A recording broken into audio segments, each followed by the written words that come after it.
Hi, അപ്പോൾ ഞാനിന്ന് തയ്യാറാക്കാൻ പോകുന്നത് റോസ്മേരി ഓയിലാണ്. മാളി പോയപ്പോൾ കുറച്ച് ഫ്രഷ് ആയിട്ടുള്ള റോസ്മേരി ലീഫ് കിട്ടി. അപ്പോൾ അത് മേടിച്ച് ഒന്ന് എണ്ണ കാച്ചാന്ന് വെച്ചു. അപ്പോൾ വെളിച്ചെണ്ണ വാങ്ങി 1/2 കിലോയാണ് ഈ എണ്ണ. അതിലേക്ക് ഈ പച്ചയുടെ എണ്ണ, ഈ ലീഫ് ഞാൻ വേറെ ഒന്നും ചെയ്യുന്നില്ല, അതങ്ങനെ ആഡ് ചെയ്യാണ്. എന്നിട്ട് തീ ഒന്ന് കത്തിച്ച് കൊടുക്കും. കത്തിച്ച് കൊടുത്ത് കണ്ടില്ലേ, അപ്പോൾ അത് നല്ലതായിട്ടൊന്ന് ഇളക്കി. അതിൻ്റെ എണ്ണ കുറച്ച് കുറഞ്ഞിട്ടുണ്ട്.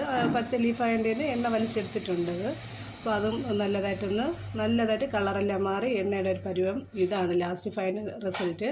അടിപൊളിയായിട്ടുള്ള ഒരുപാട് ഔഷധ ഗുണമുള്ള റോസ്മേരി ഓയിൽ തയ്യാറായിട്ടുണ്ട്. Tata, bye bye. ഹായ്, അപ്പോൾ ഞാനിന്ന് തയ്യാറാക്കാൻ പോകുന്നത് റോസ്മേരി ഓയിലാണ്. മാളി പോയപ്പോൾ കുറച്ച് ഫ്രഷ് ആയിട്ടുള്ള റോസ്മേരി ലീഫ് കിട്ടി. അപ്പോൾ അത് മേടിച്ച് ഒന്ന് എണ്ണ കാച്ചാന്ന് വെച്ചു. അപ്പോൾ വെളിച്ചെണ്ണ വാങ്ങി 1/2 കിലോയാണ് ഈ എണ്ണ.